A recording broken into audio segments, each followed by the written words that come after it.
Welcome, everyone. Thank you so much for joining us today. Glad to see more folks start to trickle in. Welcome. As you join the webinar, we would love to know your name, and let's do a fun icebreaker instead of just the where are you from. I'd love to know, well, I would love to know where you're from, but I'd also love to know what is your favorite season? I love fall, so that's like fall is on the brain right now. What's your favorite season? Put that in the chat as you enter the room. And we will go ahead and get started with today's session. We are presenting today on the Master of Social Policy program. Really excited to share more with you all about this really wonderful one-year program. I'm joined by my co-host, Anna Shabson, who I'll have introduce herself in just a moment.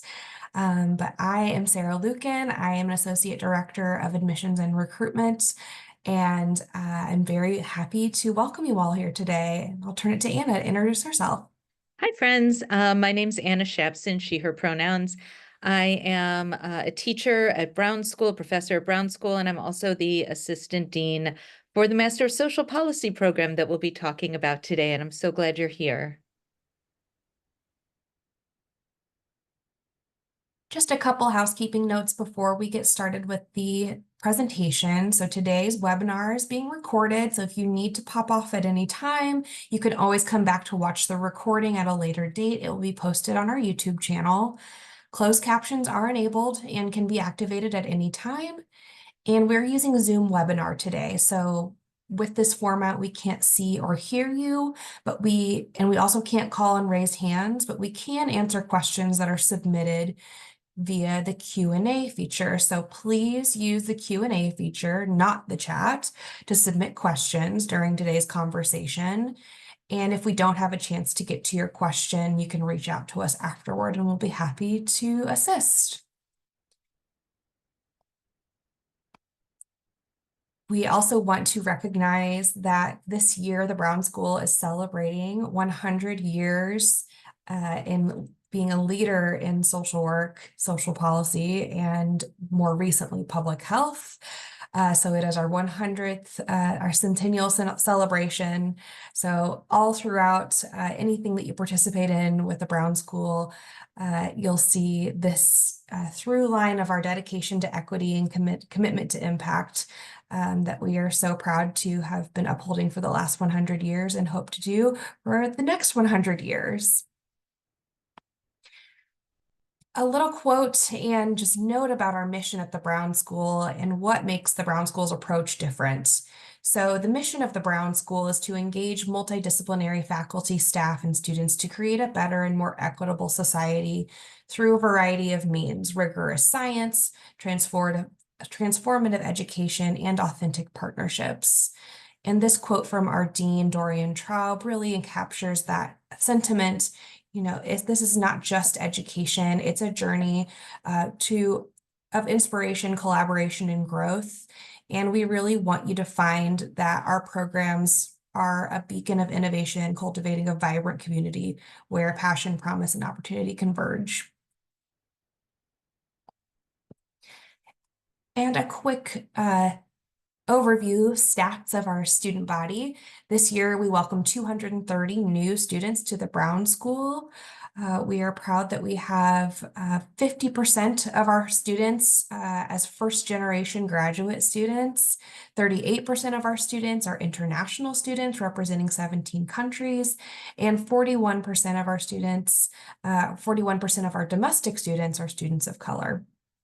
Median age of our student is 25, and we have about 70% of our students identifying as female, 24% as male, and 6% as transgender, agender, genderqueer, or gender fluid, just to give you a sense of who comprises the student body of the Brown School. So without further ado, I'm now going to turn it over to my co-host to talk about what we're here to talk about today, the Master of Social Policy. Amazing. Thank you so much, Sarah. And I'm really going to invite all of you to put lots of questions in the chat. This is a new degree to a lot of people, and I'll explain kind of what it is and what it's not. But if you have questions and you're wondering, is this for me? I would love, or you have a question about the curriculum, please just add it. So you may or may not have heard of a Master of Social Policy, but an MSP is different than an MPP, a Master of Public Policy, or an MPA, a Master of Public Administration. So a Master of Public Policy is a wonderful degree when you know I want to focus my career solely on evaluation of policies and programs that come out of the executive branch. Okay. And you do in those 2 years for an MPP, you really, please don't turn it. Okay, thanks. You really spend a lot of time learning about evaluation and different methods of evaluation, and it's great. An MPA, a Master of Public Administration, you learn a lot of skills and theory about how to run local or state government. It's a lot of that administrative. And so that's another fine degree. A Master of Social Policy is something different. It is really about finding, building a toolkit from every single one of these wedges in this policy ecosystem. And it's interesting because a lot of times people will talk about, oh, I want to do policy, but I really don't want to lobby Congress. So that feels weird to me. I don't want to do that. So I guess there's no role for me. And that's simply not the case, right? If you want to do evaluation of policy, there's a place for you in the MSP. If you want to set up, and if you don't know what I'm talking about, like that's fine too. If you want to work on regulations in the executive branch, there's a place for you. If you're really focused on elections and campaigning and getting the right candidates in and campaign finance, there's a place for you. Now, would you mind turning it? Thanks. So here's what the MSP is.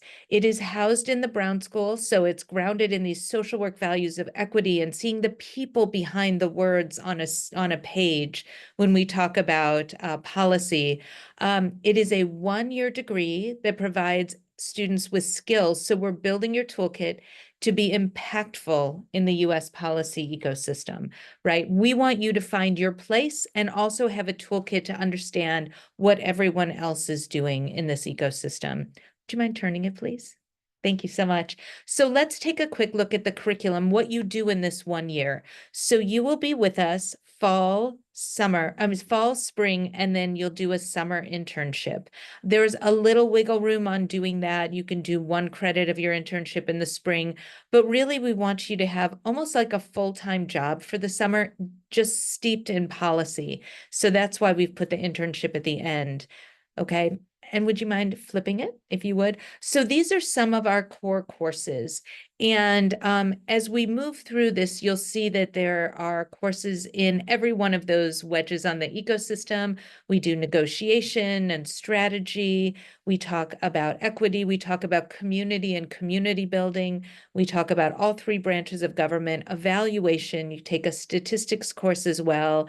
Economics of social welfare, which is not your standard economics course, but it's an economics course based on how we really think about economics through the lens of policy. So we focus a lot on the federal budget process and the federal tax code and how to read CBO, Congressional Budget Office reports, and how to understand how all of those economic factors impact policy. Actually, Sarah, could you go back one slide? That's awesome. Okay, I should be talking to you about these photos. Actually, could you go back one more too? So, oh wait, I'm sorry. Go forward. It's funny when you don't control it. So I teach an elective class. Well, I teach many classes in MSP, but one of our electives is a class over spring break. And so what we do is I take students to go meet with alums and other professionals affiliated with WashU, and we go meet people all through that ecosystem. So here we were talking with one of the main attorneys at HRC, the Human Rights Campaign, which is one of the major LGBTQ lobbying and education organizations in the country. And they were talking about how they do advocacy and how they work in the judicial branch. and set up lawsuits. So I wanted you to see that. And then would you flip to the next slide, please? So this is from this state level lobbying class that I also teach. And this is a class that is a laboratory class in the Missouri General Assembly or in the Missouri legislature. And we go down there and we learn how to do advocacy and how to talk to elected officials and how to give testimony in a hearing. And you also get to work on a strategic plan for one of our Missouri agencies. You and your group build an entire strategic plan, and then we give it to the agency, and a lot of them implement it. So it's really about giving you the skills in order to do this work. Okay, would you mind going forward? And this is one of our alums.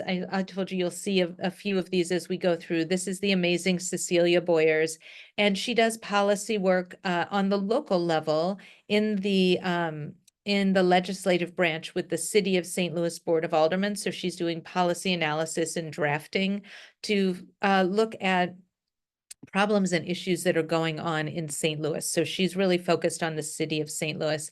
But you can see she gives us an adorable, not adorable, a really meaningful quotation about everything she learned throughout this curriculum. And so, she really uses a lot of what she learned in the classroom in her job currently.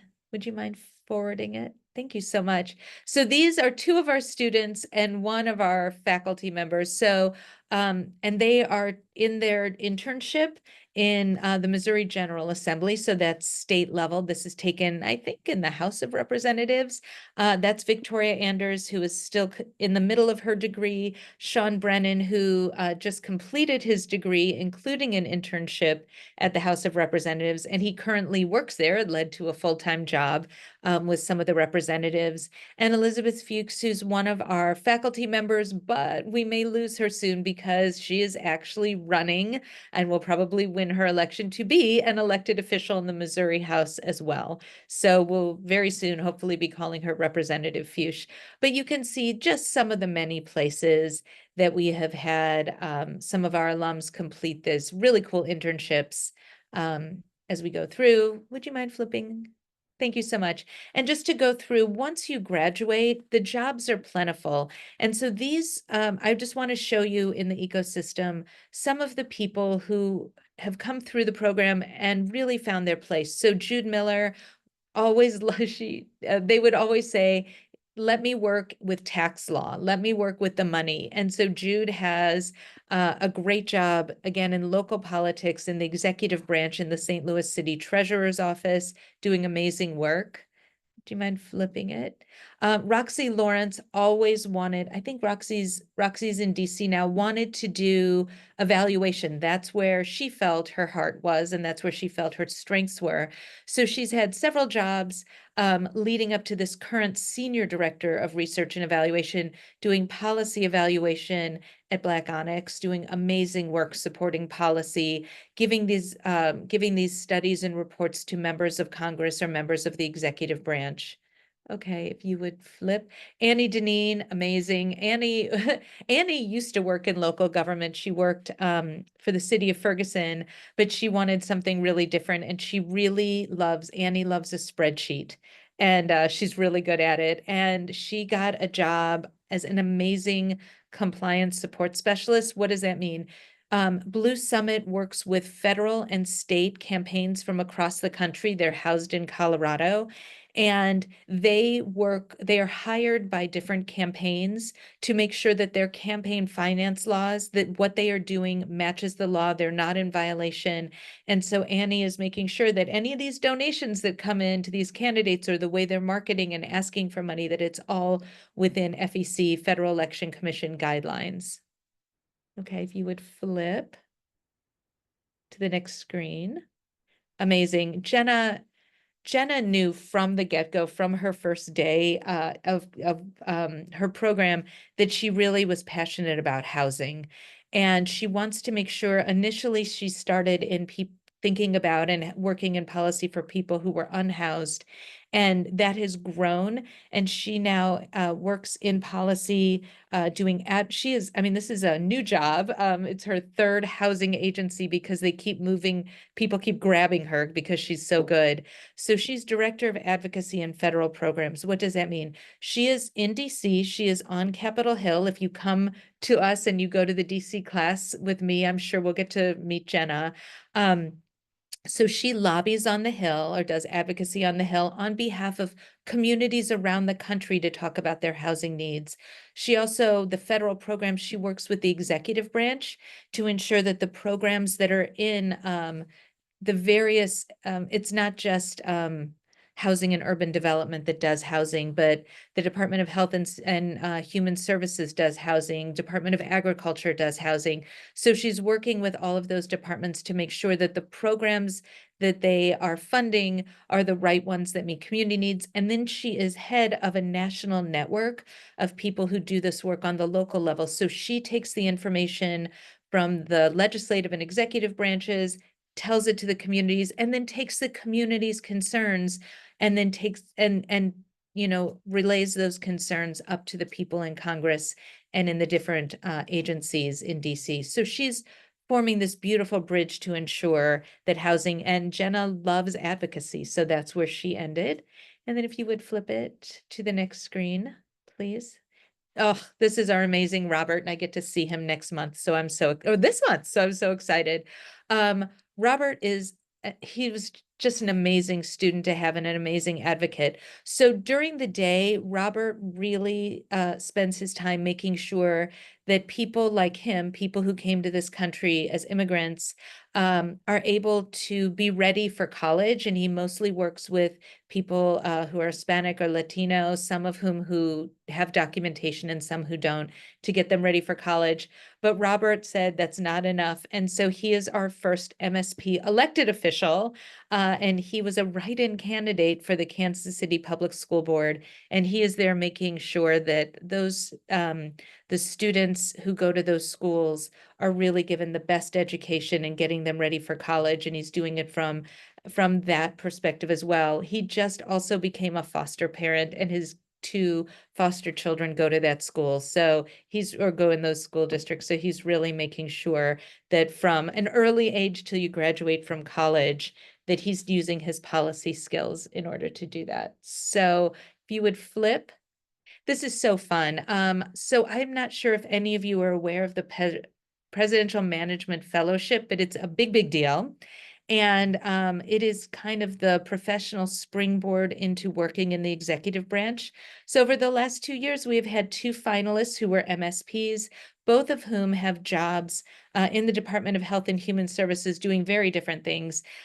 Katie Allen is working on research and also working with different communities around stable housing and food for kids.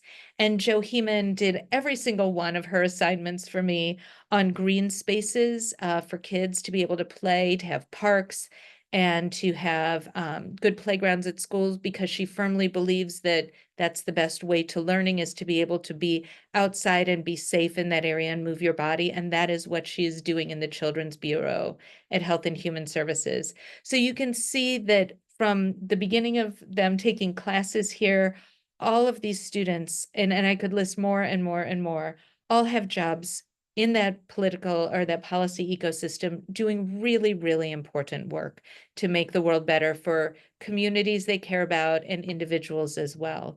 So with that, Sarah's going to talk to you about this, but should we pause for questions now? I'm not sure. I see there are some, but I'm not sure what they're.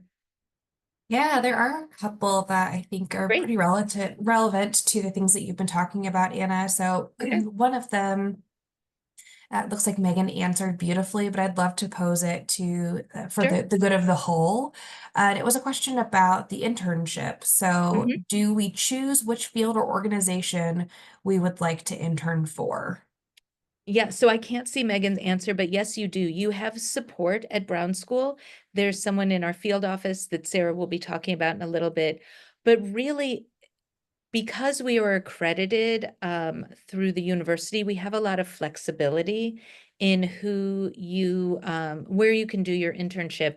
And so we've had people just say, I really want to work in this office. Can I do my internship there? And as long as they meet our standards and they'll be able to do it to help you out, yeah, you get to choose. And you get to interview. It's good interview experience. And a lot of the assignments you do in our classes are, because we're building a toolbox, are great writing samples for those interviews as well. Perfect. Thanks, Anna. Mhm. The next question, is this degree general or industry specific? I have heard many government related activities. Are there other fields that this degree could be used in? Sure. I mean, you can work in a community, and if you wanted to, like, say, like Robert, where he really, really works with making sure students are ready for college. But with that, he has all of this policy knowledge to be able to say, wait, let me look at that regulation. Wait, let's look at the Department of Education and see if there's anything we can capitalize on. So he doesn't want to lobby. He wants to really focus on the community, and he has all these other skills. So when you look at that whole ecosystem, you're going to get skills in a whole host of places, but where you find your heart and where you find your skill, that's where you'll do the work. You'll just understand the whole cycle of what people are doing. Another good example is an alum named Scott Millar, who used to hold public office before he came to Brown School to get his MSP.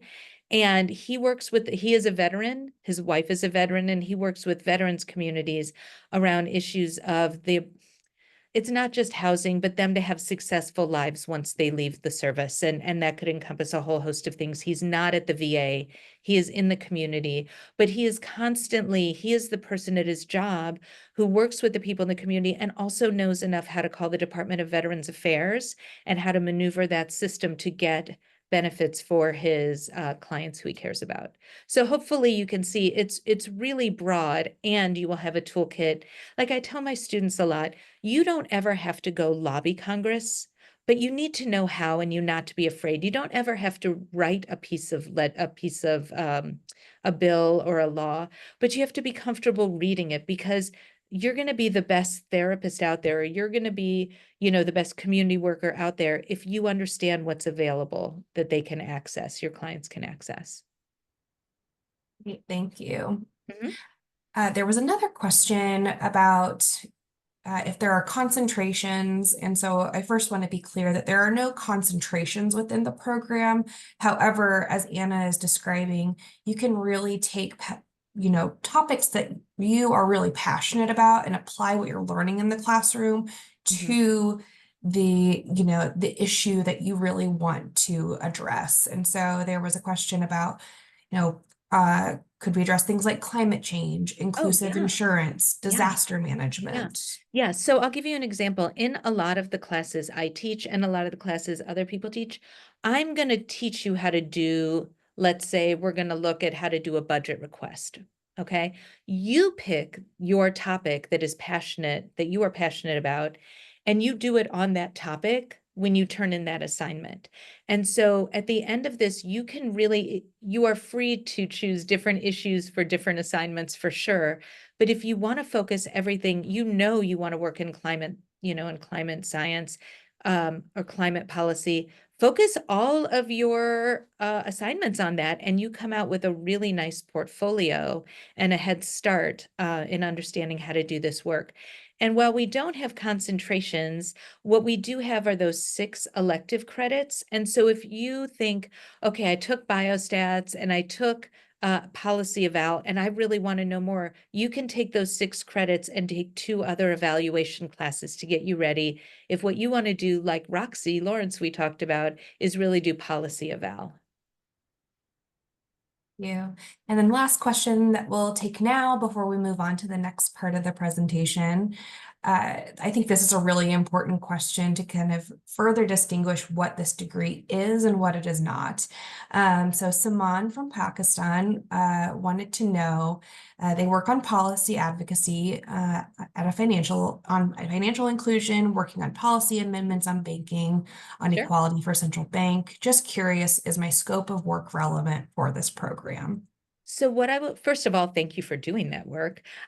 What I will tell you is, if you're working I don't know if you're working for like the central bank in the US, like the Fed, or a central bank in another country. So the things that you learn, the lens we're going to use in the US, in this program, is US policy and US advocacy. A lot of those skills are transferable. So in that economics of social welfare class, we do talk about central banks and we do talk about what interest rates are and how policy is around that. Having said that, there may be differences from country to country. If that is important to you. If you want to work in the US at a central bank, at the Fed, in the US, any one of the, I think, 9 associate banks for the Fed, then you'll be completely prepared. And a lot of what you learn here is translatable. But no, please, banking, financial security, there's so much to be understood about how banks work, as opposed to just vilifying banks or loving banks, is to understand how they work so that you can make the most difference. Great. Thanks, Anna. Sure. All right, so now we're going to move on to talk about the academic and student support that is available to all students at the Brown School. First, I'm going to talk about our holistic advising approach. Every student who comes to the Brown School, including our MSP students, will have 3 advisors during their time here. An academic advisor who will help you with all things course registration and make sure you're on track to graduate. They can connect you to academic resources and schedule office hours to chat with you about any questions you may have as you move through the program. You'll also have a faculty advisor, and this person is really meant to connect you with what you're learning in the classroom to real life experiences. Our faculty are incredible. Anna is a shining example of that. They're folks who have wonderful experiences in this work that you want to do, and so really rely on their expertise for mentorship while you're here at the Brown School to get connected to what you want to do. And then finally, as we discussed, field education is a huge component of this program. And so during your internship, you will have an advisor, a faculty advisor from the Office of Field Education, who will help you with choosing that internship site and then be a conversation partner with you during the internship. If it is not Elizabeth Fuchs, then it will be someone else, but we will have an advisor available to you to help with that internship experience. A little more about our faculty. So there are numerous opportunities to collaborate with faculty depending on what your interest is. Here we're kind of talking more specifically about research because we have some of the top scientists in the world at the Brown School. And so that work can certainly be translated to what you want to do in policy if you want to go into evaluation or other types of work where you're really applying data to understand what we can do to, promote outcomes. And so faculty, we have an 8-to-1 student to faculty ratio, meaning there are multiple opportunities for you to connect and get to know the people who are here. We have over 20 research centers at the Brown School and affiliated research centers across WashU. So a lot of amazing opportunities to get involved in research if that is something you're interested in. And then we also have paid research positions for students if that is something that you would like to pursue. We post those positions kind of on a regular basis and can help you navigate that once you've applied and are admitted to the program. And then I also want to talk about the Center for Career Engagement. This is a WashU-wide center that helps students kind of, again, turn their education into real-world success. And so this is a service that is available to you during your entire time at WashU, but also as an alum. So you can come back to career engagement if you're looking to re-career and want some advice on some of these types of skills. They're there for mock interviews, helping you beef up your resume, connecting you with alums who may be doing work that you want to do. A lot of different really wonderful resources through career engagement. And then here is just a list of all of the different offices and units that support graduate students specifically at WashU and at the Brown School. Across the university, you'll find there's an office for diversity, inclusion, and equity. a writing center. I talked about the Center for Career Engagement. And then there's also Office for Student Financial Services. The Brown School actually has our own Student Financial Services office. So a lot of individualized support around your finances while you're here. There are opportunities for professional development at the Brown School, support for statistics through our stat lab. There are ways that you can get involved beyond just the classroom through student organizations and groups. We have our own dedicated library, and then we also have an Office of Global Programs. So let's talk funding your degree, because we know that understanding the costs is really important, and we want to be as transparent with our students about this as possible so you can make really informed next steps about pursuing this degree. So the numbers that you see on the screen, and I'll kind of read them aloud too, are what the tuition costs were for this academic year. So in total, the MSP tuition plus fees is $51,356. I want you to have that number again to be informed about what the cost of the degree is. You've heard, though, what the investment is that you're getting. You're getting really wonderful connections at the Brown School, and this degree is really propels students to do things that are really meaningful and connects you to folks in the field who are really the leaders in these fields. And there are options for funding your degree too. So now that you know what the degree costs, you can think through what it's going to take to make that a reality. The Brown School does award scholarship to everyone who is admitted and would like to be considered for scholarship. They are partial tuition awards. So you can expect part of your tuition, part of that number, to be covered by the Brown School scholarship that you're awarded at admission. There are external grants and scholarships that you can apply for, and the WashU Graduate Center has a really robust database that I'd be happy to point folks to if you have more questions about that for searching for external forms of funding. And then students will also fund their degree through things like part-time employment, with either on or off campus, personal savings or family or sponsor support, military or employer benefits, and then you are also able to apply for federal student aid for this degree. All right, and so then just to wrap, before we go into more Q&A, some next steps around the admissions process. Our first application deadline is December 1st. This is our early review deadline, and what that means for us is that if you apply by December 1, you're going to have two things considered for you. One, an early admission decision. Everyone who applies by December 1 will get an admission decision no later than February 1st. That gives you plenty of time before we request that you submit your intent to enroll to think about those next steps. So highly recommend applying early. If you need more time to think through or want to really strengthen your application, March 1 is our next deadline, and you'll still be given priority review for scholarship consideration. That's also considered in that December 1 deadline too. And then after March 1, we go into rolling admissions. Note a couple final deadlines. So international applicants, you must apply by April 1st. Domestic applicants, you must apply by no later than June 1st. But we really encourage applying by those early deadlines so that you can be ready and have all the information you need to enroll in the program. If you'd like some tips on applying, we're going to be hosting a virtual info session in a couple weeks, October 23rd at noon Central Time, with tips on submitting a strong application. And then in November, on the 13th of November, we're going to be hosting an info session where you can ask us anything.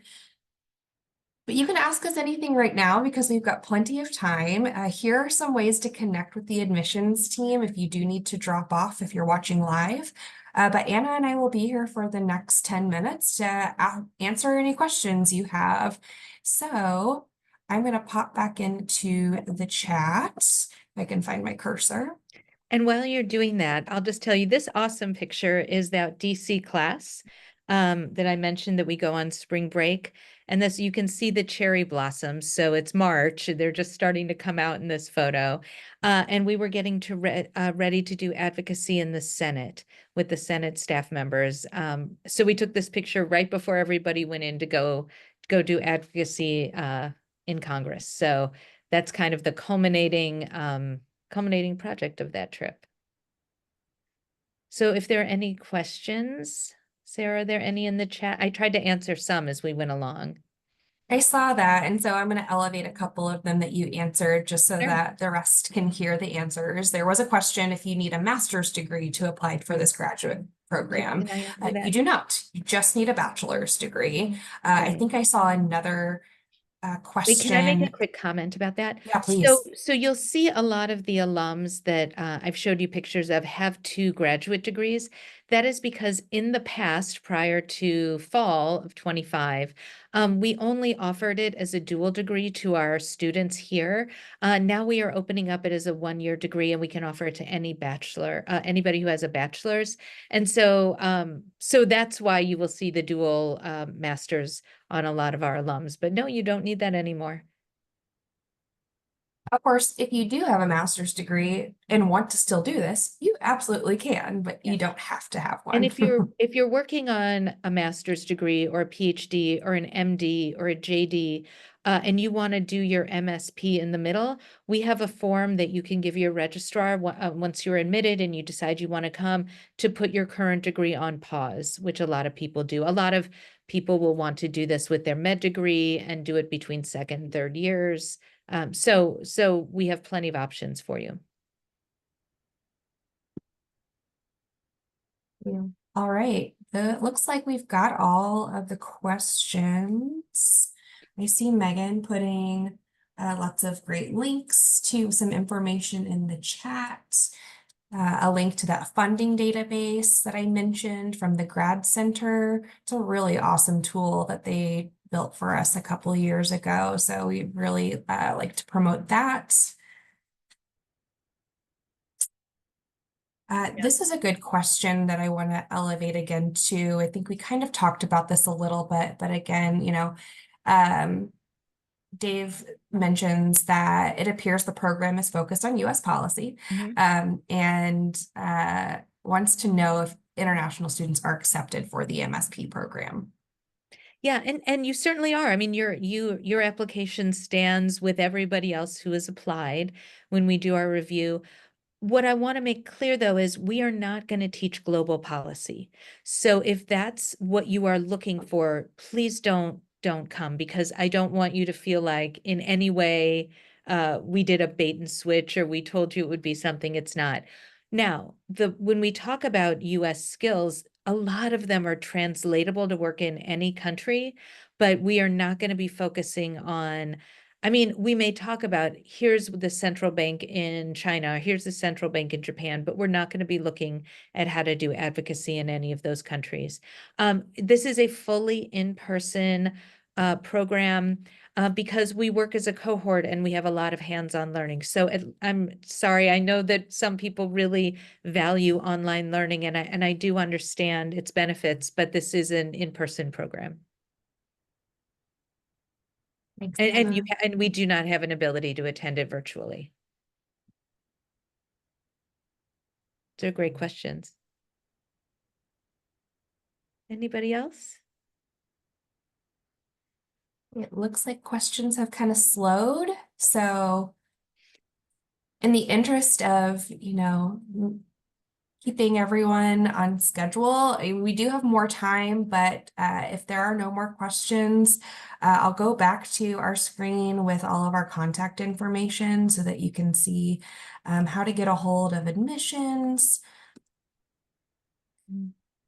And if you'd like to connect with Anna, we are certainly happy to do that on your behalf. Just send us an email.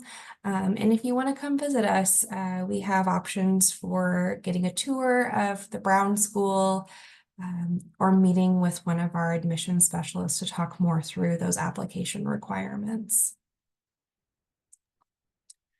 Thank you all so much for being here today. We really appreciate your time, and we hope that we see your applications come through for the MSP program for fall 25.